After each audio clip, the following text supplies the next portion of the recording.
안녕하세요. 저는 30대 후반의 예비맘입니다. 임신 4개월 차이고 초기라서 많은 걸 조심해가며 행동이나 생각하는 것에 제약을 두고 사는 중이랍니다. 제가 아무래도 노산이라서 겁이 좀 났거든요. 결혼을 일찍 했지만 아이가 늦게 들어서게 되면서 최근까지도 우여곡절이 많았었어요. 거의 포기하고 있던 아이가 갑자기 생겨나면서 불이 나게 태교하는 법도 배우고 몸 관리를 하며 어지간히 부지런 떨며 살았고요. 하지만 그렇게 아이를 바라던 남편은 제가 임신을 하고 나니 태교가 제 몫이기만 하다는 듯 무심하게 굴더군요. 다른 집 남자들은 어떤지 모르겠지만 저희 집 남자는 참 할 일 안 할 일을 가려내지 못해서 제 속을 뒤집는 게 한두 번이 아니었답니다. 그의 맞장구를 잘 쫓아주는 시어머니까지 아주 첩첩산중이었네요. 저희 부부는 3살 차이 연상연하 커플이에요.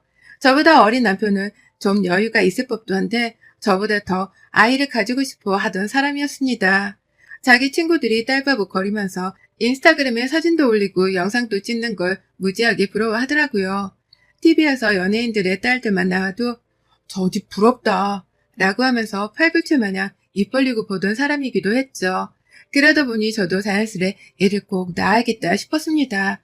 남편이 저를 좋아하라는데 자식 하나는 낳아줘야지 싶었던 거네요. 그래서 노력도 많이 했고요. 하지만 그게 참 쉽지 않았어요.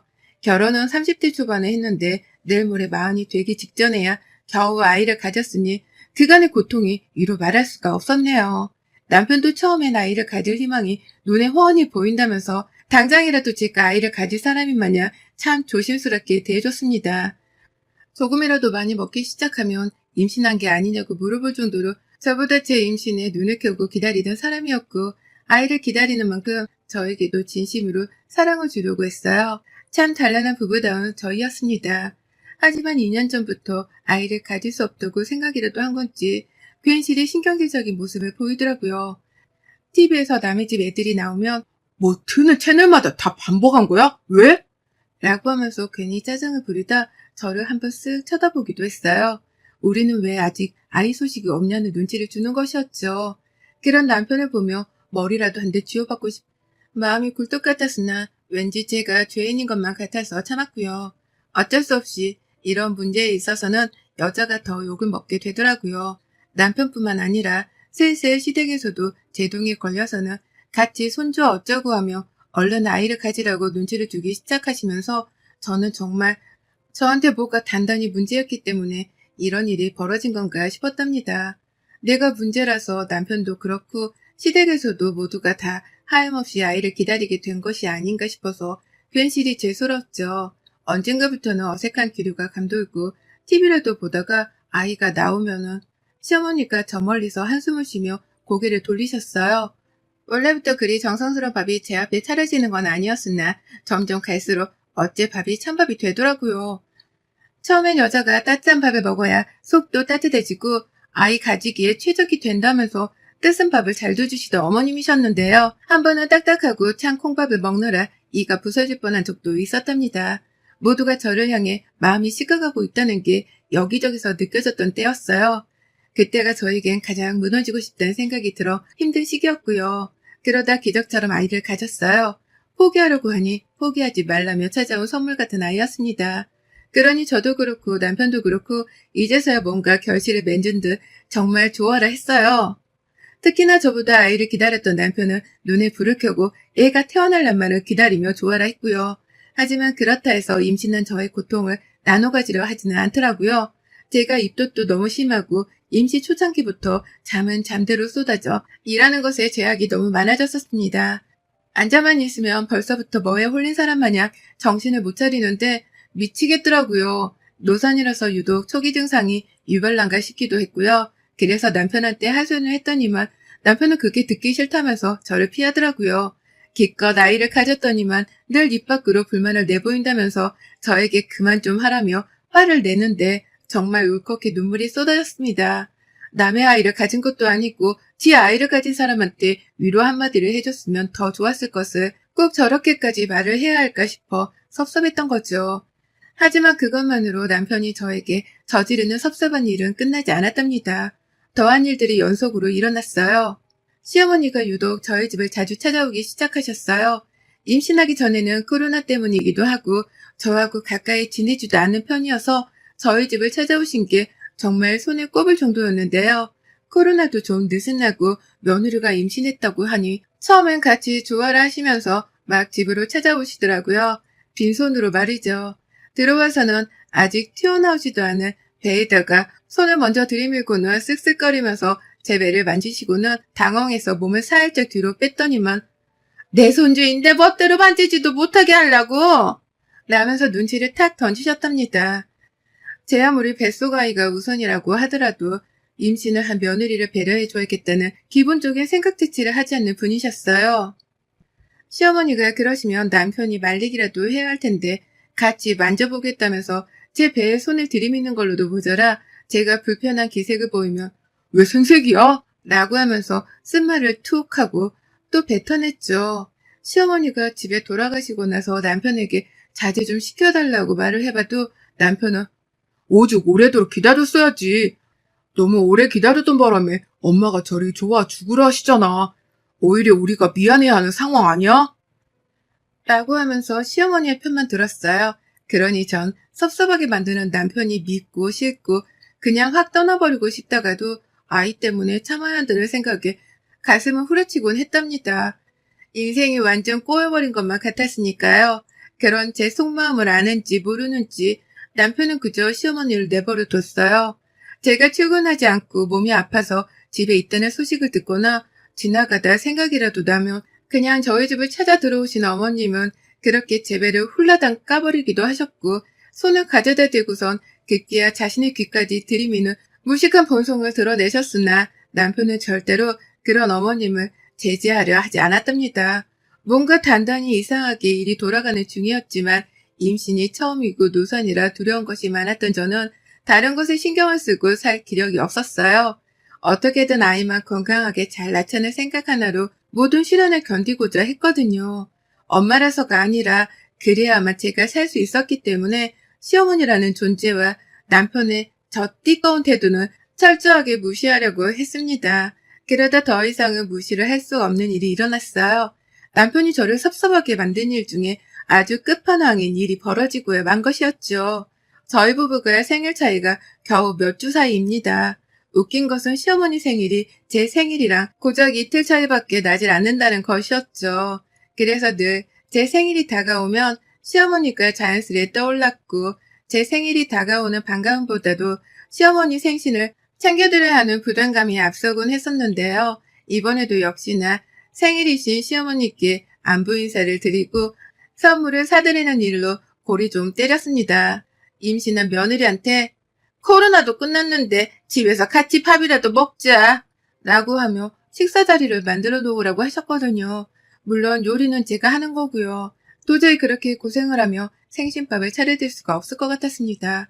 조금만 서 있어도 힘들고 벌써 입덧 때문에 살이 4kg나 빠졌을 정도로 삐쩍 말라서는 임산부 같지도 않은 몰골을 하고 있던 저였어요. 이런 상태로 음식 앞에 서서 요리를 할 자신이 너무 없었어요. 입덧만 하다가 생신상을 망칠 것 같아 남편에게도 양해를 구했고 시어머니께도 못하겠다며 스스로 죄송하다는 말씀을 드렸습니다. 이게 왜 제가 사과를 해야 하는 일인지는 모르겠으나 남편 말이 시어머니께서 삐지셨다고 하시는 바람에 제가 귀엽고 전화까지 해서는 사과를 드렸네요. 그리고 제 생일 때엔 남편한테 꼴랑 2만 원짜리 에코백을 받은 게 전부였는데 시어머니 생신 때엔 제가 백화점에서 화장품 선물 세트를 하나 사드렸습니다. 20만 원어치요. 어머님은 저한테 선물을 받으며 미안한 기색도 없으신 채로 덜컥 좋아를 하셨네요. 며느리 생일 때 입 싹 닫고 축하 인사도 안 해준 양반이 본인 생일에는 저를 축하를 받고 싶으실까 싶은 마음에 속으로 얼마나 무식한 요편을 하며 욕을 했던지요. 하여간 남편이고 심하고 마음에 안 드는 게 천지였어요. 그런데 하필 어머님 생신 다음날에 일이 생겼죠. 제 생일에 에코백 받고선 남편한테서 민망스럽다며 제대로 된 축하 인사도 못 받고 끝이 났었습니다. 오랜 부부가 민망스러우니 노래는 생략하자며 저한테 미역국도 끓여줘 볼 생각을 안 한 채로 에코백을 슬쩍 건네더라고요. 그런데 전날 백화점에서 쇼핑하다가 식품코너에서 본 딸기가 너무 먹고 싶은 거예요. 저걸 언제 먹어봤나 싶어서 자꾸 생각이 났고요. 남편한테 말해봤자 귀찮다고 안 갈 게 뻔했기 때문에 제가 그냥 직접 다시 백화점으로 찾아갔어요. 회사 반차까지 내고서 말이죠. 그리고는 딸기 2팩을 사고서는 신난다고 밖을 나와서는 버스를 탔는데 버스에서 몇 정거장 가지도 않고서 발견을 했어요. 그 명동 길 한복판에 노점상들 있잖아요. 거기에 남편이 2만 원 주고 샀다는 그 에코백이 5천 원이라는 거대한 가격표가 붙여진 채로 있는 거예요. 그 노점상 주변에서 버스가 멈춘 바람에 제가 그걸 한참이나 뚫어져라 볼 수 있었는데요. 아무리 봐도 제 가방이 분명했습니다. 남편이 생일 선물이라며 사준 가방 말이죠.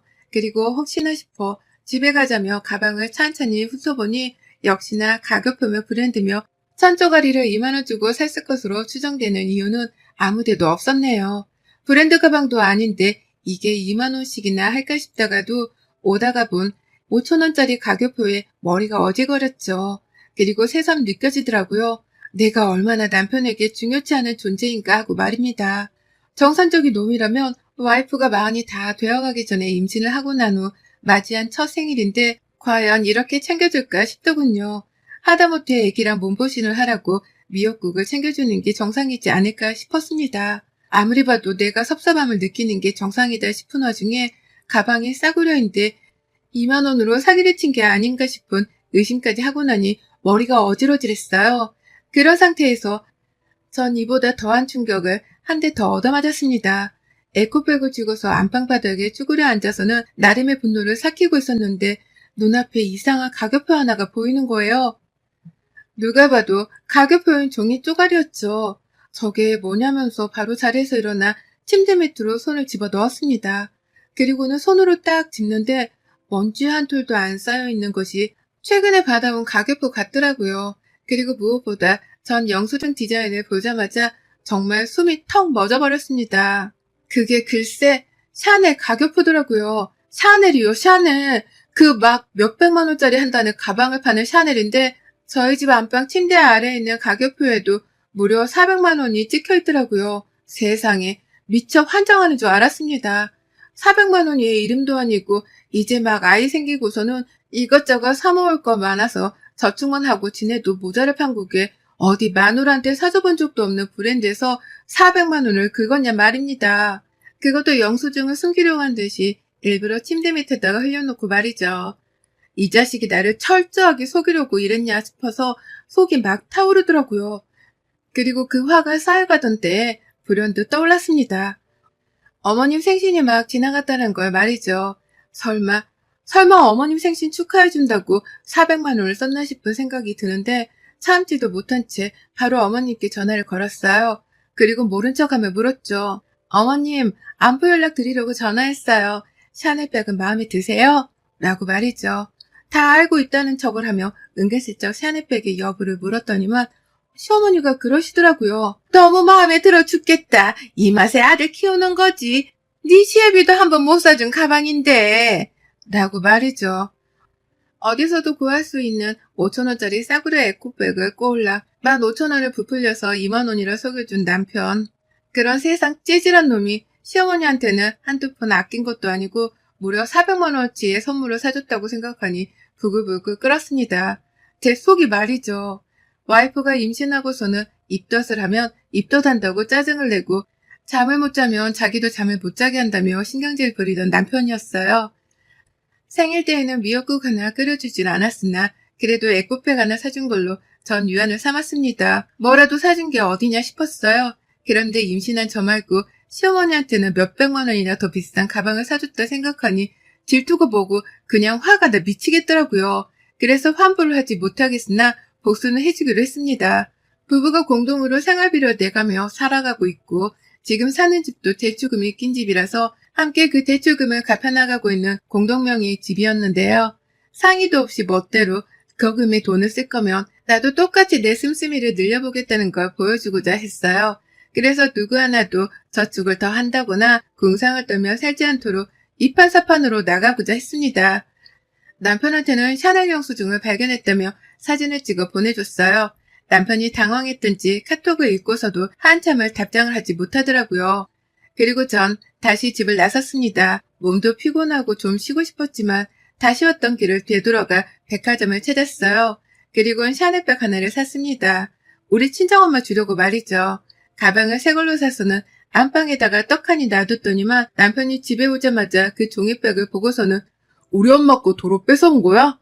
라면서 신경질을 부리더라고요. 제가 새로 사온 가방인데 자기가 지네 엄마한테 사준 가방이라고 오해를 해서는 짜증부터 낸 겁니다. 씩씩거리는 꼴이 너무 하찮고 우습게 보이길래 저는 제가 결제한 영수증을 들이밀며 말했죠. 왜 이게 니네 엄마 거라고 생각해? 이거 우리 엄마 건데 내가 방금 막 결제해서 사온 따끈따끈한 가방인데 라고 말이죠. 남편은 영수증을 받자마자 눈이 휘둥그레져서 가격을 2번, 3번 확인하더라고요. 1,000만 원 가까이 되는 돈을 썼습니다. 제가 이 나이까지 직장 다니며 워킹녀로 살았는데 1,000만 원 정도가 없었을까요? 우리 엄마 사줄 거라고 사온 그 가방의 가격표에 남편은 적잖게 당황을 했어요. 자기보다 2배는 더 많은 돈을 썼다는 사실에 충격을 받은 건지 아님 그 돈이 그냥 장모님께 가는 게 아까워서 충격을 받은 건지 그도 아니면 평생 돈을 아껴가며 자신을 위해 쓸 줄만 알았던 제가 가방 하나에 1,000만 원어치 계산을 해버린 게 충격이었는지 남편은 몇 번이고 영수증이랑 저를 쳐다봐가며 손까지 떨어댔습니다. 그리고 묻더라고요. 또 뭐 샀는데? 라고 말이죠. 제가 가방 하나로 끝냈을 것 같진 않다 싶었는지 샤넬 가방 주변을 두리번거리며 또 사온 게 있는지를 찾는데 아유 꼴랑 이 정도 간댕이밖에 안 되는 놈이라는 생각에 하찮아 죽겠었습니다. 임신한 와이프보다 자기 엄마를 더 챙겼다는 사실부터가 이미 쪼잔스럽게 마찬가지였으나 뭐든 참 사람이 찌질해 보이는 건 어쩔 수 없더라고요. 하지만 거기서 끝이 아니었습니다. 저의 복수는 그때부터 시작이었죠. 1,000만 원짜리 가방 엄마한테 다음날 바로 전해드렸고요. 남편한테 문자를 보냈어요. 당신 덕분에 나도 우리 엄마한테 효도했네. 앞으로도 종종 시어머니께 명품도 사드리고 그래. 나도 그럴 때마다 내 돈 써서 우리 엄마 호강시켜 드릴 거니까. 라고 말이죠. 그러자 남편은 400만 원 쓴 거랑 1,000만 원 쓴 게 같냐? 아무리 그래도 1,000만 원어치를 장모님께 좀 너무하잖아? 라며 바로 전화를 걸어와서는 따지더라고요. 돈을 왜 그리 많이 썼냐고 말이죠. 전날 집에선 아무 말도 못하더니만 괜히 출근하고 저한테 짜증을 부리더라고요. 돈을 아껴 써야 자식들도 키우고 한다면서 말이죠. 하지만 전 물었습니다. 왜 너는 니네 엄마한테 상의 없이 400만 원어치를 썼으면서 나는 우리 엄마한테 내 돈 1,000만 원도 못 써? 400만 원이나 1,000만 원이나 다를 건 또 뭐야?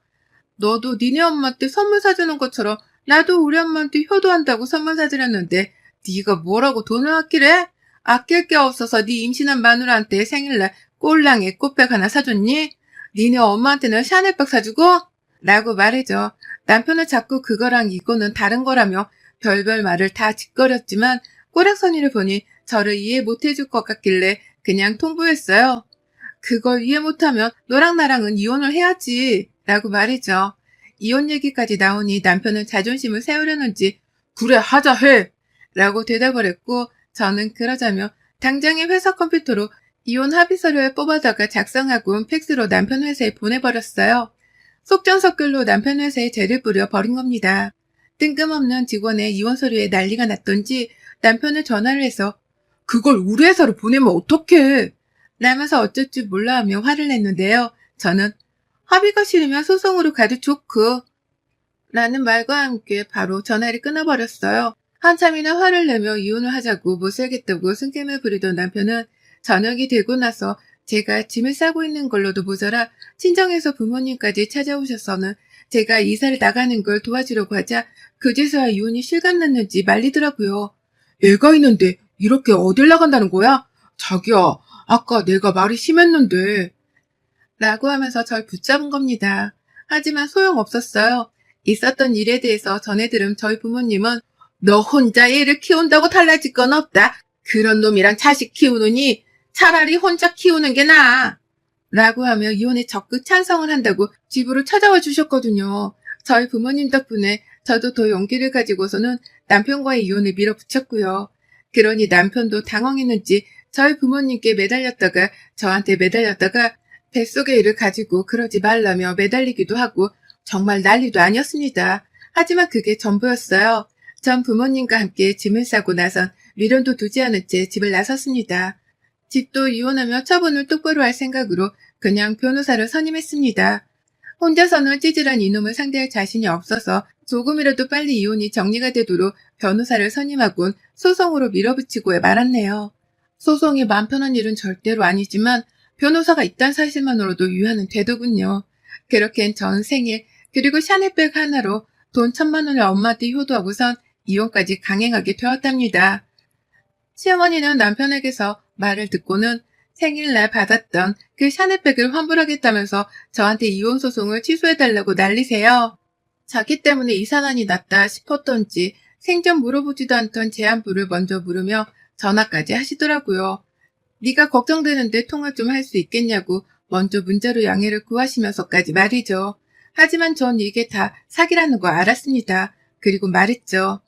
그간에 저한테 돌멩이 같은 콩밥 주시고 임신 못하고 있다며 눈치 주신 게 투성이면서 꼴랑 그 샤넬백 하나 환불한다고 제가 이혼을 취소할 것 같아요. 라고 말이죠. 구박할 땐 언제고 이제 와서 잘해주려 그러냐며 성질을 부리니 어머님은 그게 의도한 게 아니었다며 어떻게든 변명을 하려 하셨는데요. 아유, 찌질이들이 쌍으로 나대는구나 싶은 마음에 다 듣지도 않고 전화를 끊어버렸습니다. 저희 부모님 말씀대로 정말 이대로라면 차라리 아이를 혼자서 키우는 게 훨 나을 거다 싶었으니까요. 아이도 크고 나면 엄마인 제 마음을 이해해줄 거라 믿었고요. 그렇게 전 생일을 기점으로 이혼녀가 될 순간을 눈앞에 두고 있습니다. 오래도록 기다려온 아이가 채 태어나기도 전에 이런 상황이 벌어지게 되어 많은 게 유감이고 얼떨떨하지만 그래도 하나 확실한 건 제가 전보다 더 행복한 인생을 살 수 있을 것 같다는 겁니다. 이혼한 것이 후회되지 않도록 아이를 키우며 제 자신을 잘 보듬고 살 거예요. 그래서 누구보다 훌륭한 엄마가 되어 아이의 행복도 빌어줄 겁니다. 여러분의 생각은 댓글로 남겨주세요. 오늘도 시청해주셔서 정말 감사합니다.